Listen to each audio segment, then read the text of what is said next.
Biosphere M. We are approaching the climax in the Second World War. In Europe, war was resumed in 1939 after an intermission of 21 years. It has lasted 5 years in Western Europe and is in its third year in our parts in Eastern Europe. As for the Far East, the war was resumed there much earlier, in 1931, and is already in its 12th year. A war of such power, duration and strength is a phenomenon unparalleled in the history of mankind and of the biosphere at large. Moreover, it was preceded by the First World War which, although of lesser power, has a causal connection with the present war. In our country, the First World War resulted in a new, historically unprecedented, form of statehood, not only in the realm of economics, but likewise in that of the aspirations of nationalities. From the point of view of the naturalist and, I think, likewise from that of the historian, an historical phenomenon of such power may and should be examined as a part of a single great terrestrial geological process, and not merely as a historical process. In my own scientific work, the First World War was reflected in a most decisive way. It radically changed my geological conception of the world. It is in the atmosphere of that war that I have approached a conception of nature, at that time forgotten and this new for myself and for others, a geochemical and biogeochemical conception embracing both inert and living nature from the same point of view. I spent the years of the First World War in my uninterrupted scientific creative work, which I have so far contemplated steadily in the same direction.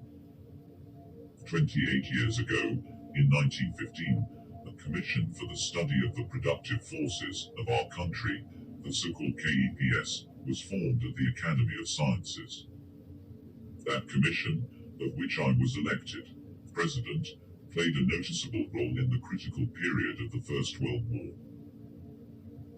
Entirely unexpectedly, in the midst of the war, it became clear to the Academy of Sciences that in Tsarist Russia there were no precise data concerning the so-called strategic raw materials, and we had to collect and digest dispersed data rapidly to make up for the lacunae in a knowledge.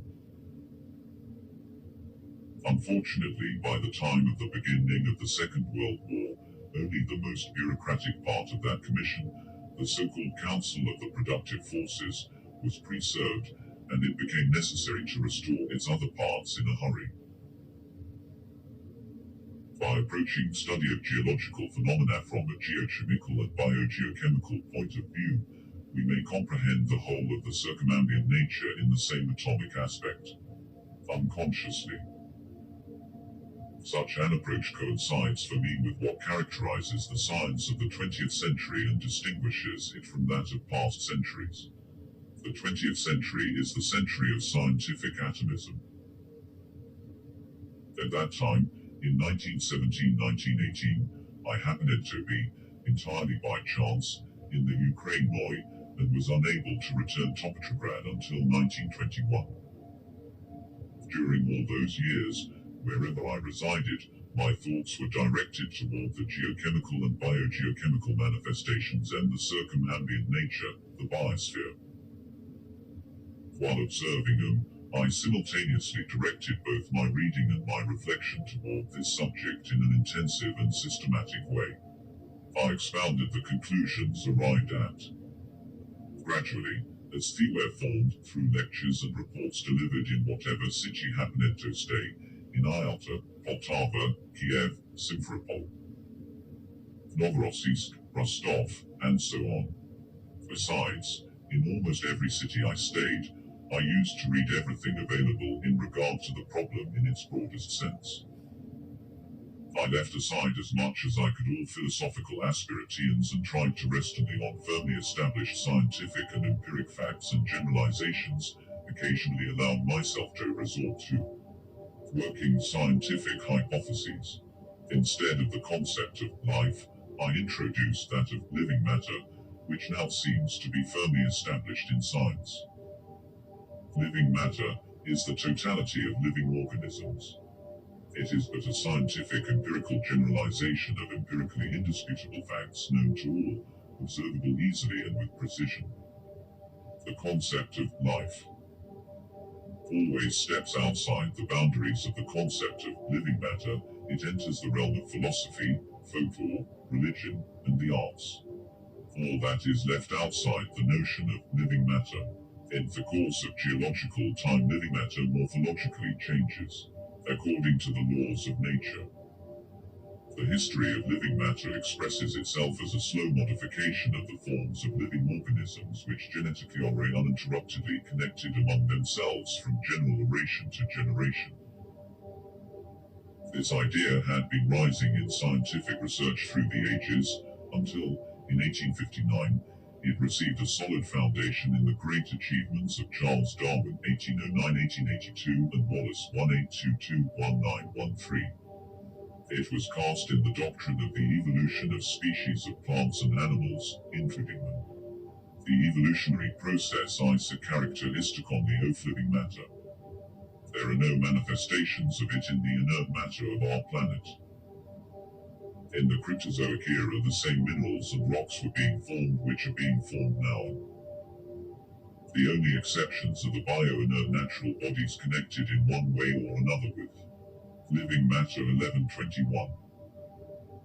The change in the morphological structure of living matter observed in the process of evolution unavoidably leads to a change in its chemical composition. While the quantity of living matter is negligible in relation to the inert and bio-inert mass of the biosphere, the biogenic rocks constitute a large part of its mass, and go far beyond the boundaries of the biosphere.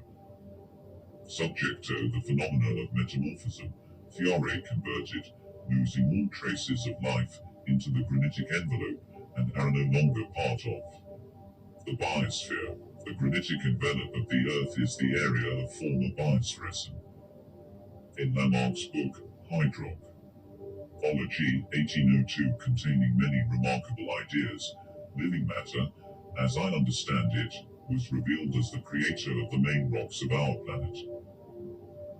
Lamarck never accepted Lavoisier's 1743-1794 discovery. But that other great chemist, J.B. Dumas 1800-1884, Lamarck's younger contemporary, who did accept Lavoisier's discovery, and who intensively studied the chemistry of living matter, likewise adhered for a long time to the notion of the quantitative importance of living matter in the structure of the rocks of the biosphere. The younger contemporaries of Darwin, J.D. Dana 1813-1895 and J. LeConte 1823-1901, both great American geologists, and Dana a mineralogist and biologist as well, expounded, even pre-auto 1859, the empirical generalization that the evolution of living matter is proceeding in a definite direction. This phenomenon was called by Dana cephalization, and by LeConte the Psychozoic era.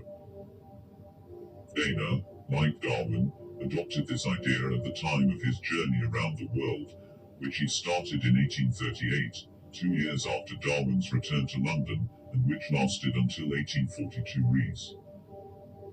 Empiric notions of a definite direction of the evolutionary process, without, however, any attempt theoretically to ground them, go deeper into the 18th century. Buffon 1707-1788 spoke of the realm of man, because of the geological importance of man. The idea of evolution was alien to him. It was likewise alien to Agassiz 1807-1873, who introduced the idea of the glacial period into science. Agassiz lived in a period of an impetuous blossoming of geology. He admitted that geologically the realm of man had come, but, because of his theological tenets, opposed the theory of evolution. LeConte points out that Dana, formerly having a point of view close to that of Agassiz, in the last years of his life accepted the idea of evolution in its then usual Darwinian interpretation. The difference between LeConte's Psychozoic era and Dana's cephalization thus disappeared. It is to be regretted that, especially in a country, This important empirical generalization still remains outside the horizon of our biologists. The soundness of Dana's principle, which happens to be outside the horizon of all paleontologists, may easily be verified by anyone willing to do so on the basis of any modern treatise on paleontology. The principle not only embraces the whole animal kingdom, but likewise reveals itself clearly in individual types of animals. Dana pointed out that in the course of geological time, at least 2 billion years and probably much more, there occurs an irregular process of growth and perfection of the central nervous system, beginning with the crust. Sia, who studied Dana, used to establish his principle, the mollusk's cephalopoda, and ending with them. It is this phenomenon that he counts cephalization.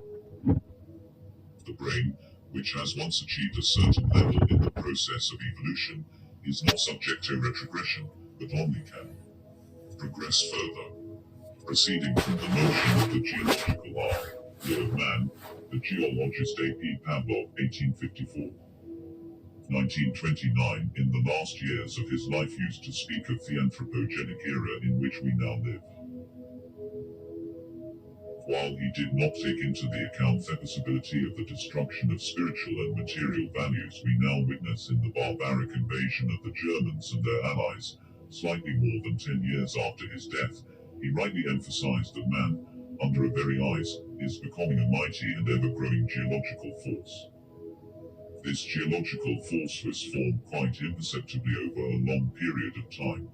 A change in man's position on our planet, his material position first of all, coincided with it. In the 20th century, man, for the first time in the history of the Earth, knew and embraced the whole biosphere, completed the geographic map of the planet Earth, and colonized its whole surface. Mankind became a single totality in the niche of the Earth. There is no spot on Earth where man cannot live if he so desires. Our people's sojourn on the floating ice of the North Pole in 1937-1938 has proved this clearly.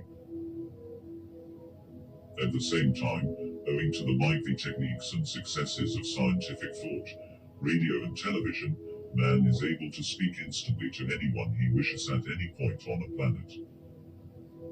Transportation by air has reached a speed of several hundred kilometers per hour, and has not reached its maximum.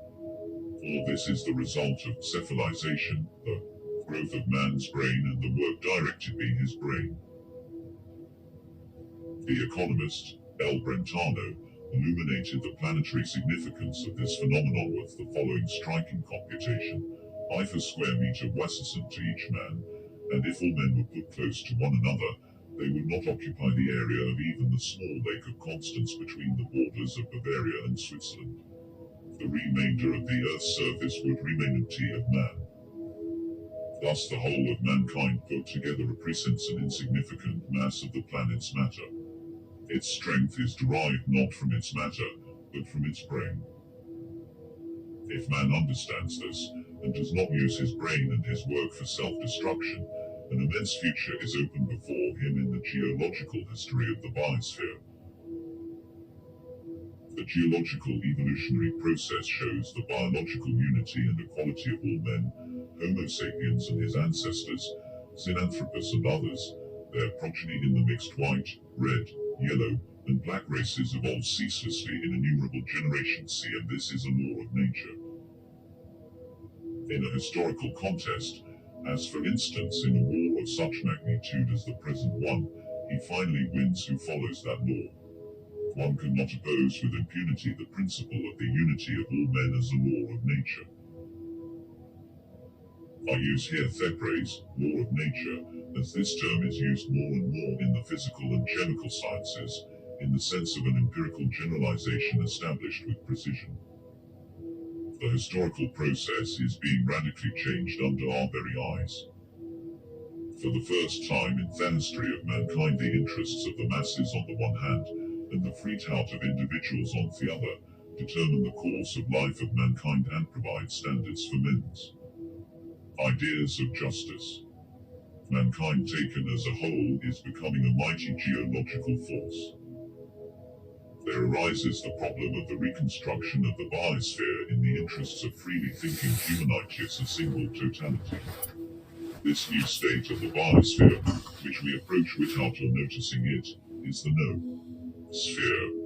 In my lecture at the Sorbonne in Paris in 1922-23, I accepted biogeochemical phenomena as the basis of the biosphere.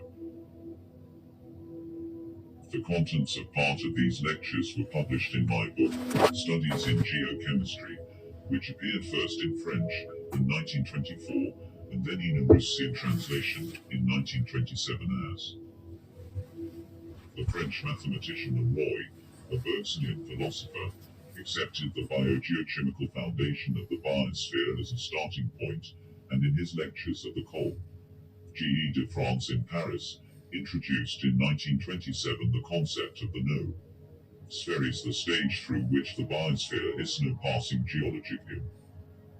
He emphasized that he arrived at such a notion in collaboration with his friend Teilhard de Chardin, a great geologist and paleontologist, now working in China.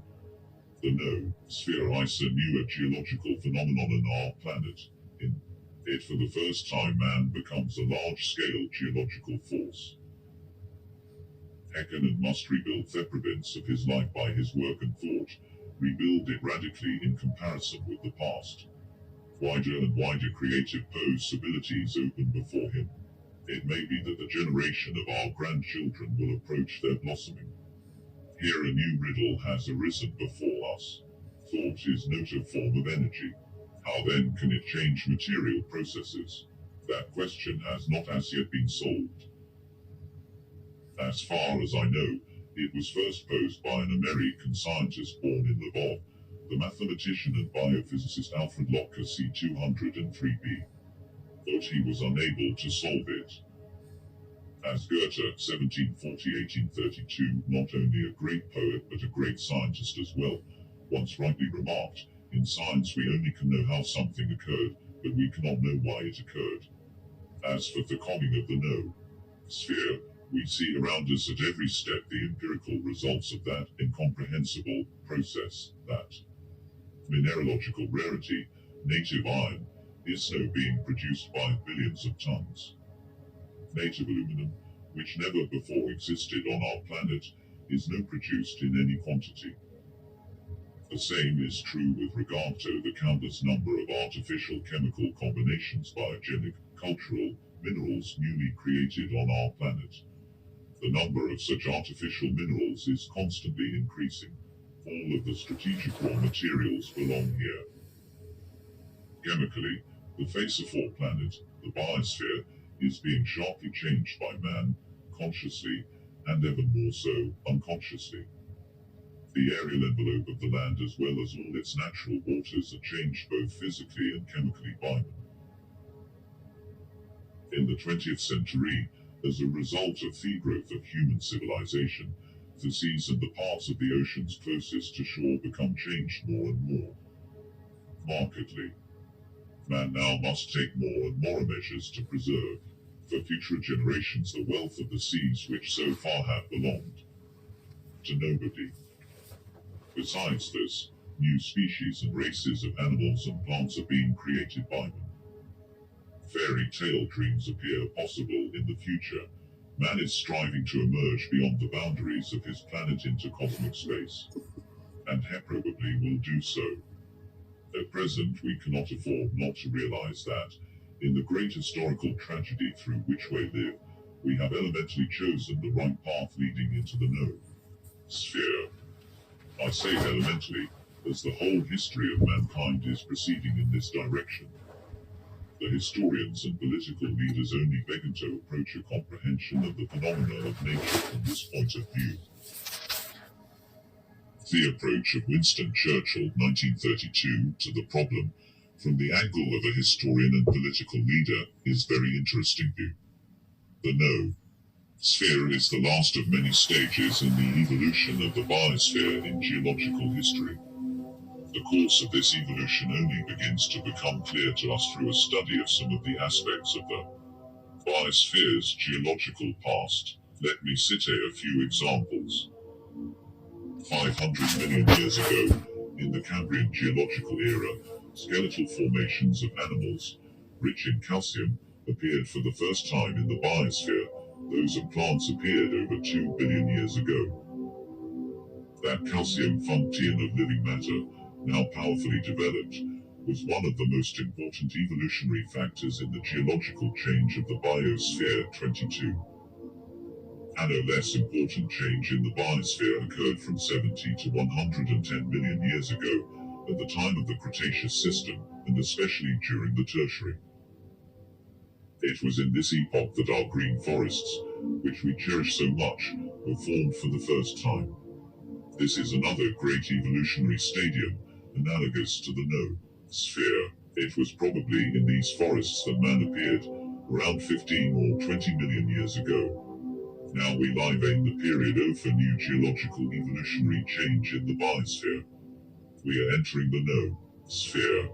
This new elemental geological process is taking place at a stormy time, in the epoch of a destructive world war.